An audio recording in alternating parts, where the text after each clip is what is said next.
Welcome YouTubers to another episode in my Grammar Hero series. In today's video, I'm going to be working out some practice problems from a mathematics knowledge subtest of the Armed Services Vocational Aptitude Battery. I created this practice test using the videos I've posted over the last week or so. And as I mentioned previously, those videos correspond to about a third of the topics that are going to appear in the math knowledge subtest of the ASVAB. So in light of that, this practice test is only 8 questions long. If for some reason you struggle with any of these questions in this practice test, take a look in the description of this video. There you'll see I've posted links to my videos where I cover each of these topics in greater detail, and that should help you get a better grasp on them. As always, this is a practice test, so in order to get the most out of it, I strongly encourage you to pause the video after I read a question, attempt to work out the question on your own, and then resume playing the video to see if you and I came up with the same answer. Similarly, I have to mention again that on the ASVAB, you're not allowed to use a calculator or a formula sheet. So as you take this practice test, try not to use any of those resources. So all that said, let's get started with this practice test. Question 1 says, in a right triangle, apart from the right angle, the two other angles are x plus 1 and 2x plus 5. What are the measurements of the two angles? And it should be a the there. So let's start this one by drawing a diagram so we can tell what's going on in this problem. And on the ASVAB, you are going to scratch paper to do this as well. And again, we know one of the angles according to the problem is 90 degrees, which we'll denote with that symbol right there. Similarly, we know the other two angles are x plus 1 and 2x plus 5. So I'm going to let this one be x plus 1 and this one be 2x plus 5. It doesn't matter how you label those as long as you get them in the triangle there. And now, in order to finish solving this one, we have to recall that the Triangle Sum Theorem says that all angles inside triangles sum to 180 degrees, which looks like this. Measure of angle 1 plus measure of angle 2 plus the measure of angle 3 must equal 180 degrees. We can use the Triangle Sum Theorem to solve this one accordingly. Again, let's label this angle 1. Let's make this be angle 2, and let's let 90 be angle 3. So all we have to do is now plug these things in accordingly. This is going to be x plus 1 in place of angle 1. This will be plus, let me fix that real quick, plus 2x plus 5 in place of angle 2.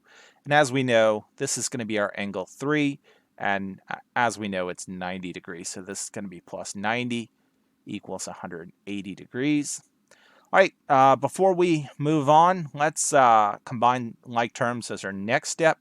Again, I can see that we have x's in this side of the equation. So I'm going to combine x and 2x to be 3x. And similarly, we have whole numbers as well. So I'm going to combine 1, 5, and 90. 1 plus 5 is 6, plus 90 is 96, so this is 3x plus 96 equals 180. All right, so with that done, we can now realize that we're solving for x. In other words, we want to get x equal to something by itself like that. Okay, so in order to do so, we're going to have to rearrange this equation, and I'm going to start by subtracting 96 from both sides. This is going to cross out, leaving me with just 3x on this side of the equation equals 180 minus 96, and let's do that off to the side so as not to make any mistakes. 0 minus 6 we can't do, so we're going to have to borrow from this 8. This is going to become 7. This is going to become 10. 10 minus 6 is 4, of course. Now we're doing 7 minus 9, which we can't do. We have to borrow. This becomes 0. This becomes 17. 17 minus 9 is 8. So we can see that 180 minus 96 is 84. All right, let's divide both sides by 3 as our next step. In doing so, this will cross out, leaving us with x equals 84 over 3. And now we can regard this fraction, namely 84 over 3, as long division. Again, we can rewrite that like this, 84 divided by 3. And let's work that out now. Now we're asking ourselves, how many times does 3 go into 8 without going over? Well, 3 times 2 is 6, whereas 3 times 3 is 9, which is too big, so we know this is going to be 3 times 2. 3 times 2 is 6. Let's subtract. 8 minus 6 is going to be 2, and we drop down this 4. 3 goes into 24. 8 times without going over. 3 times 8 is 24, so we can see there's no remainder. Therefore, we know x is equal to 28.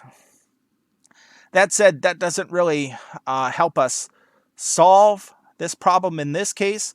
We have to do a few more things to answer the question. Again, we know right here, angle 1 is x plus 1, and angle 2 is 2x plus 5. That said, we do have x now, which we can plug into these equations and actually solve now. So again, I'm going to do that up here so I don't get in the space of this next problem. Again, angle 1, we said, corresponded to x plus 1. And again, we know x is 28, which we found using the Triangle Sum Theorem. So let's just plug in x over here. So this is going to be 28 plus 1, which is just going to be 29. And just by looking at the answers, I can only see one with 29, so I know this is going to be the correct answer. That said, let's work out angle 2. As we can see, we let angle 2 correspond to 2x plus 5. And so let's plug in x where we see 2. So this is going to become 2 times 28 plus 5. And in case we can't do that in our head, let's work it off to the side. 28 times 2. 28 times 2 is 16, carry your 1. 2 times 2 is 4, plus 1 is 5. So this becomes 56 plus 5, which is 61.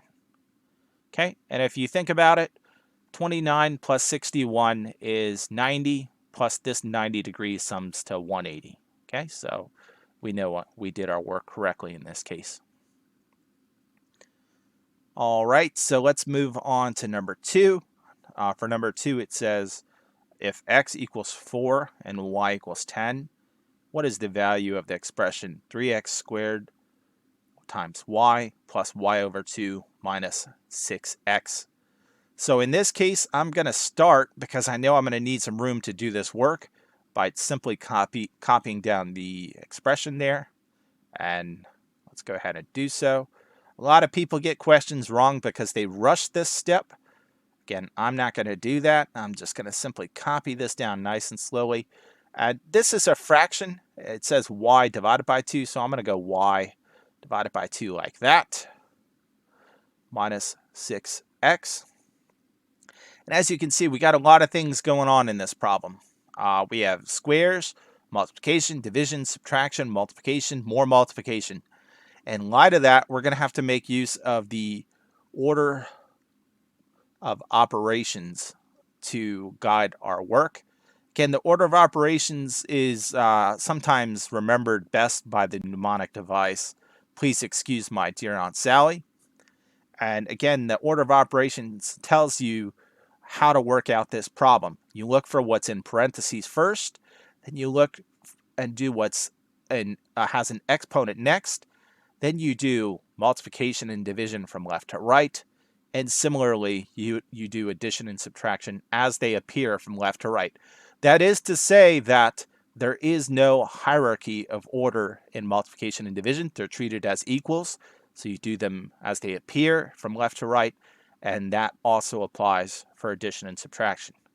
Okay, so let's go ahead and plug in some values now. We know x is 4 and y is 10. So let's plug those into the expression where they appear.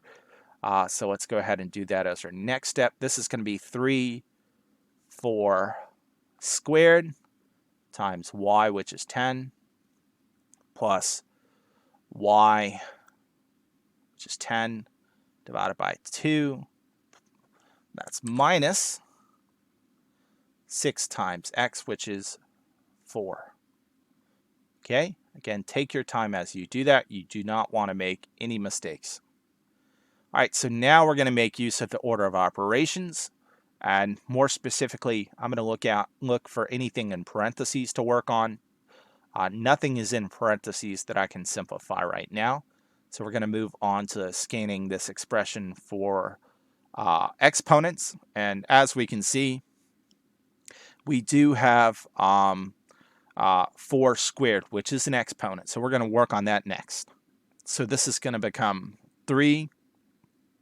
4 squared is the same as 4 times 4, which is 16. Again, times 10 plus 10 over 2 minus 6 times 4. Okay, so we took care of that exponent and we did it in accordance with the order of operations. Now, according to the order of operations, we're doing a multiplication and division as they appear in this expression from left to right. And as we can see, we have addition there and subtraction there. We are not going to touch those right now. We're just focusing on multiplication and division since that has more precedence than addition and subtraction. As you can see, we have 3 times 16 times 10. Let's work out this multiplication first, and let's take it one step at a time. This is going to be, let's do the big numbers first. Let's do 16 times 10 first. That's going to be 160, and of course we're going to have that 3 hanging off there, plus 10 over 2 minus 6 times 4. Now, many of you could have done this in all at once. In light of the fact I don't know who's watching this video, I'm going to do it step by step. So I'm still working in this first part of the equation. Now I got to do 160 times 3. 0 times 3 is 0. 6 times 3 is 18. Carry the 1. 3 times 3 is 1 plus 1. 3 times 3 is 3 plus 1 is 4. So we can see this reduces to 480 plus 10 over 2 minus 6 times 4. Okay, so we took care of that multiplication. That said, we can see next we have division and then multiplication again. Again, those are multiplication and division are treated as equals, so we do them as they appear. So again, we're working from left to right in this case. We can see that division comes next, so let's deal with that. This is going to be 480 plus 10 divided by 2. That's going to reduce to just 5 minus 6 times 4. Okay?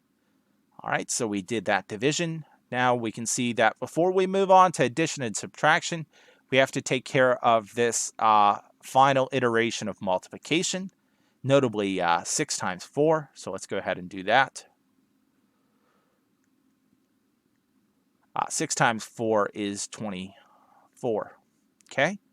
So we've taken care of multiplication and division now.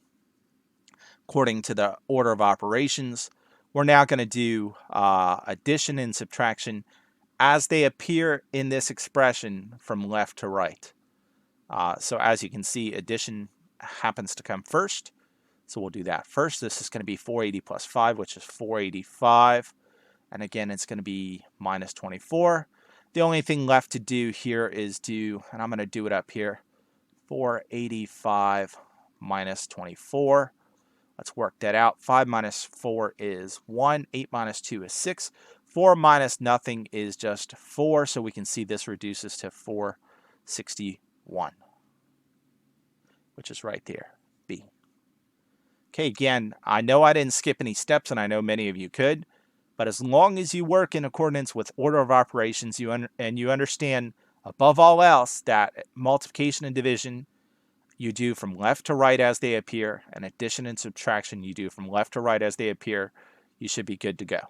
Okay, so that was a good example of that. Let me go ahead and erase this.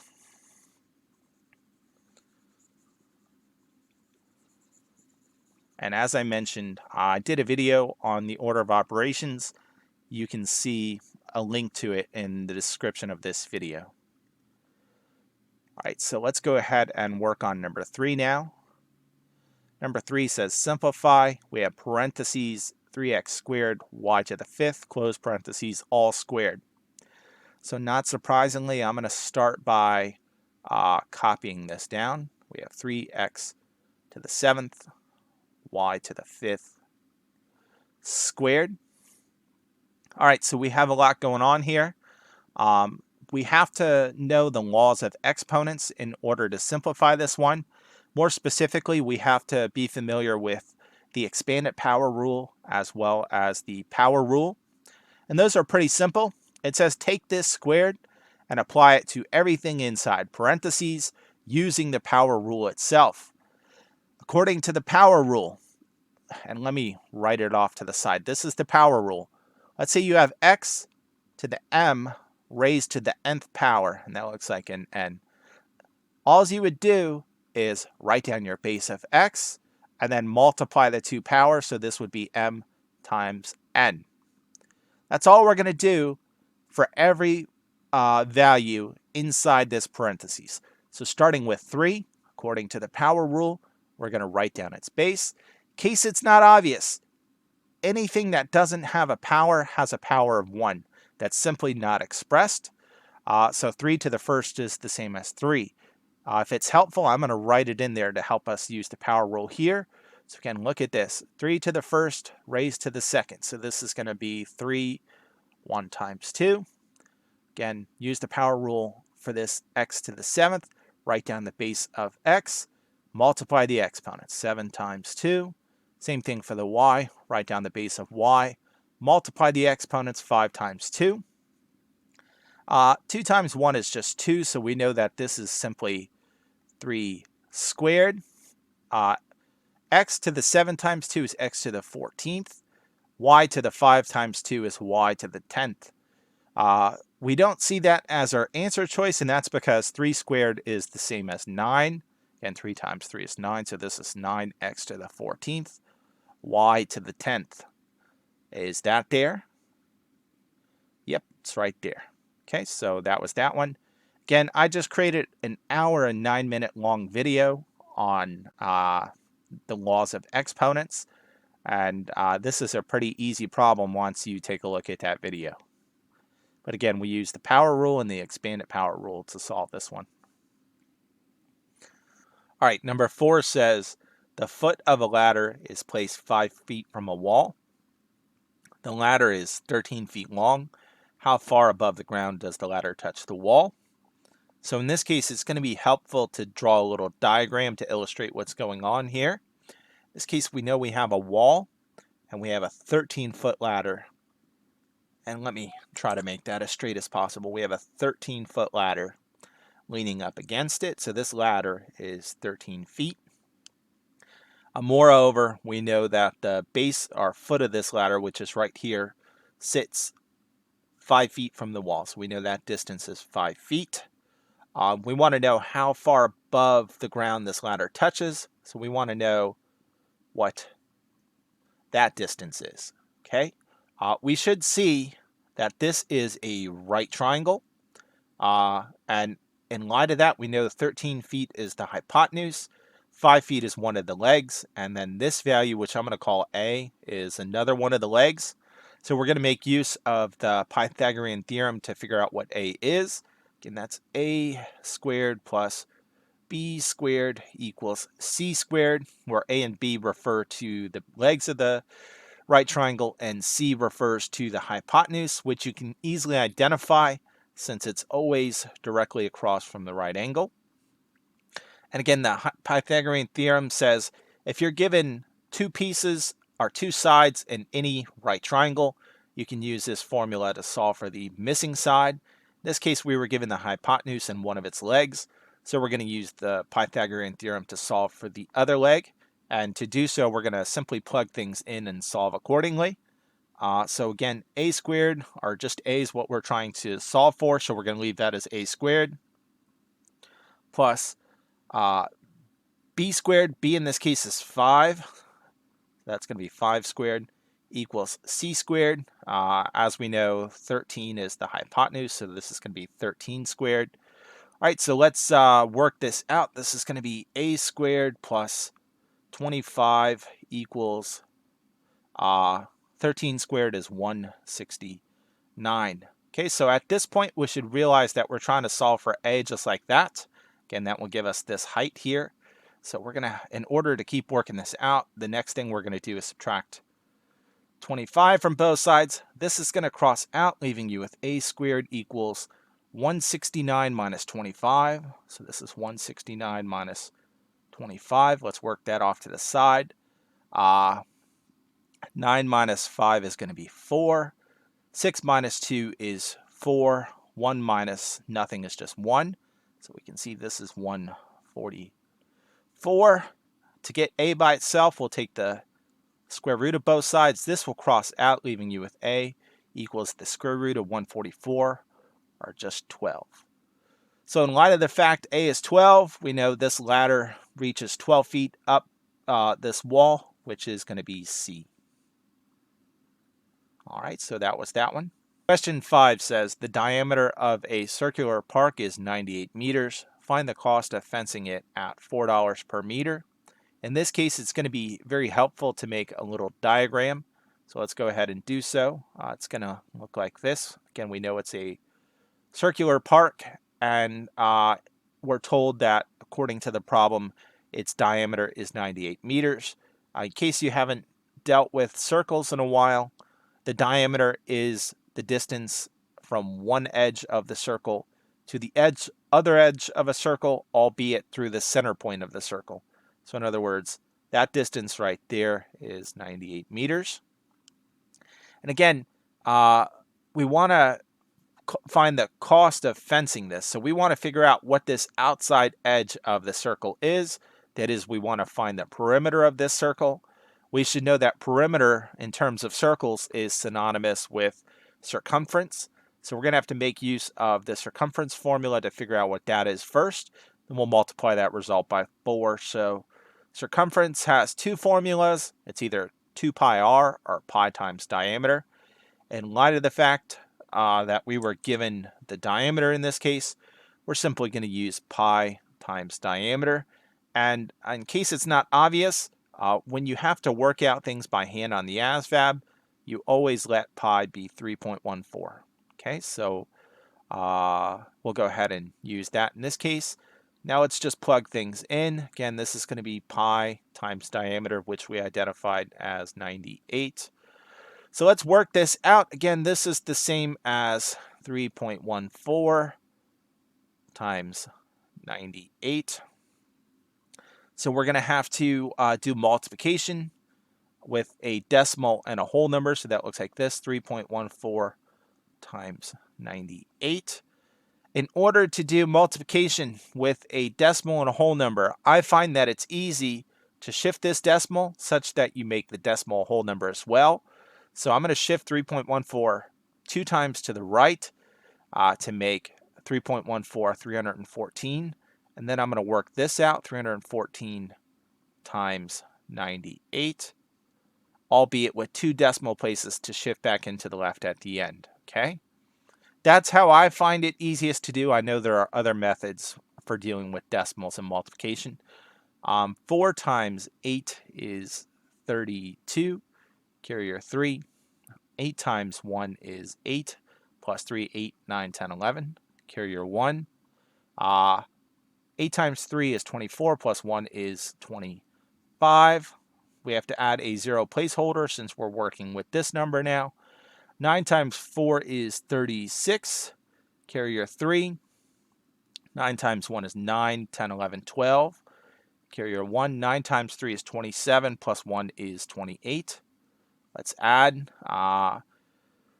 2 plus 0 is 2. 1 plus 6 is 7. 5 plus 2 is 7. 8 plus 2 is 10. Carrier 1. 1 plus 2 is 3. Bring your 2 decimals in. 1, 2. So we can see that the circumference of this park is 307.72. All right, so now to find the cost of fencing the perimeter of this park, we're simply going to take its circumference and multiply it by 4. So this is going to be 307.72 times 4. Again, we're doing multiplication with a decimal and a whole number, so as I mentioned over here, it's easy to shift the decimal 2 times to the right in this case to make 307 a whole number, so we're really doing this. Times 4, albeit with 2 decimals to shift back into the left at the end. 4 times 2 is 8. 7 times 4 is 28. Carry your 2. 7 times 4 is 28, 29, 30. Carry your 3. 4 times 0 is 4 times 0 is 0 plus 3 is 3. 4 times 3 is 12. Shift your 2 decimals in, 1, 2. So we can see that this cost is going to be $1,200, $1,230.88, which is right there, C. Okay, so that was that one. And let me get rid of this so I can make some space for the next problem.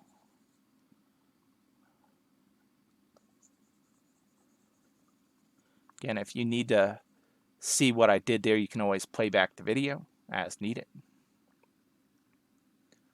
All right, in this case, for number 6, it says a triangle has a height of 16 inches and an area of 48 inches squared. What is the length of its base?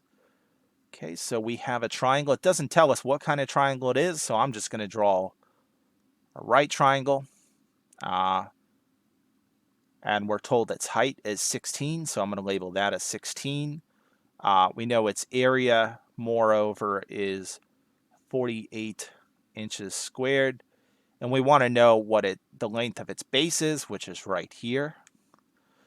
In order to do so, we have to know that the formula for finding the area of triangles is area equals 1/2 base times height. In this case, it should be obvious that we're going to be solving for B, and we're going to plug in what we have into this formula to do so.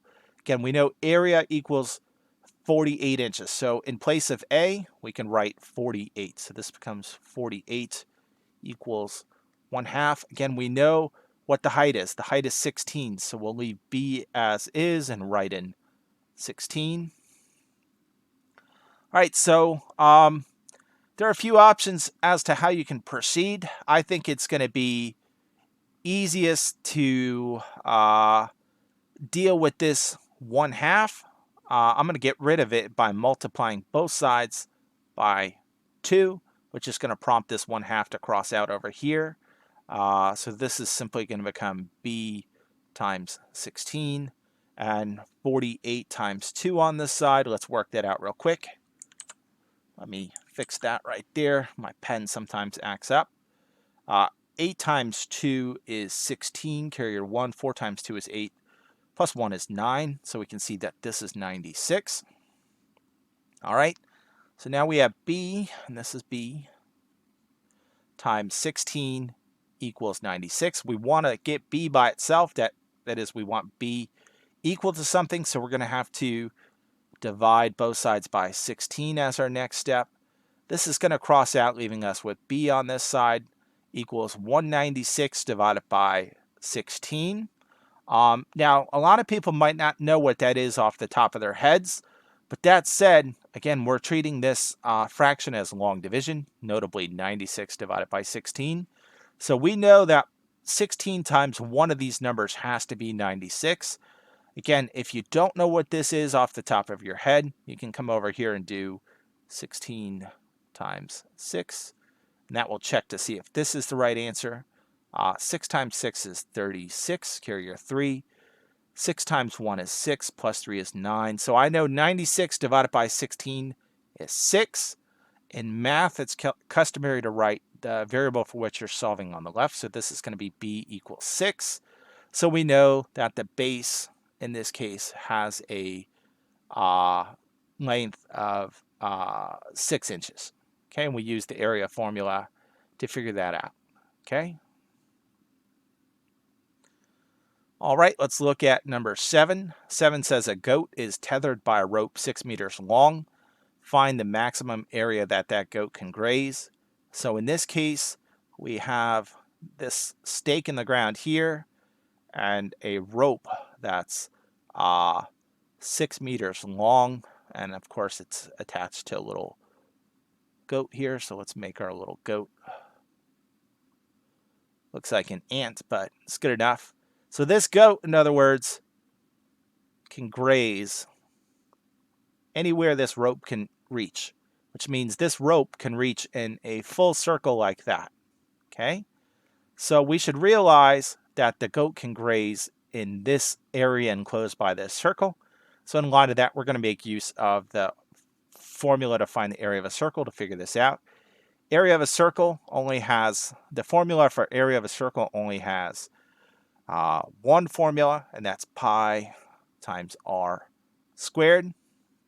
In this case, we know what r is, so all we do is have to plug things in. This is going to be pi times 6 squared. Again, the radius is 6. So this is going to be area equals pi times 6 squared is 36. And again, since we're doing this work by hand, we know pi is going to be 3.14. So let's work that off to the side. That's going to be 3.14 times 36. Again, we're multiplying a whole number, namely 36, by a decimal, notably 3.14. Let's shift this decimal 2 times to the right to make this 314 times 36, albeit with 2 decimals to shift back into the left at the end. So in light of that, let's work this out, and that should give us our answer in this case. 6 times 4 is 24, carry your 2. 1 times 6 is 6, plus 2 is 8. 6 times 3 is 18. All right, so since we're starting 3, we have to add a 0 placeholder. 3 times 4 is 12, carry your 1. 3 times 1 is 3, plus 1 is 4. 3 times 3 is 9. Let's add. 0 plus 4 is 0. 8 plus 2 is 10, carry a 1. 8 plus 4, 8, 9, 10, 11, 12, plus 1 is going to be 13, carry a 1. 9 plus 1 is 10, plus 1 is 11. Add your 2 decimals back in that you took away, and we can see that this is 113.04 meters squared, which is A right there. Okay, so that was that one.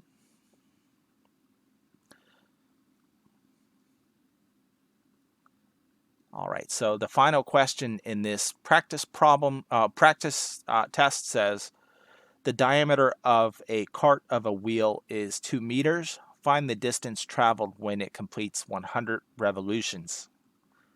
Okay, so in this case, we know we're dealing with a circle since we have a cartwheel, so let's draw our circle there. And we know the diameter, which as I mentioned previously in this video, goes from one side of the circle to the other side and through the center point of the circle. We know its diameter is 2 meters. Find the distance traveled when it completes 100 revolutions. In this case, we want to start this problem by finding out the distance covered when it completes 1 revolution, and then we'll multiply that by 100. And we have to realize that, again, this problem is referring to circumference because, again, we want to find out how far this wheel touches the ground as it turns 1 time. So, again, we're going to use the circumference formula. In this case, we're given the diameter, so we're simply going to do pi times diameter, and we have everything we need. So we know the diameter is 2, so this is going to be pi times 2. And again, we're doing multiplication. Since we're doing everything by hand, we're going to let pi be 3.14. So this is going to be 3.14 times 2, which is 3.14 times 2. Again, we're doing multiplication with a decimal and a whole number. So again, let's shift this decimal 2 times to the right to make this 314 times 2, albeit with 2 decimals to shift back in to the left at the end. 4 times 2 is 8. 2 times 1 is 2. And my pen doesn't like my 2's. And then 3 times 2 is 6. Shift our 2 decimals in, 1, 2. So this circumference tells us that upon one rotation of this this wheel with 2 meters in diameter, it covers 6.28 meters on the ground. Okay. Now we want to find the distance traveled when this wheel completes 100 rotations or revolutions. So we're going to take 6.28 and multiply it by 100.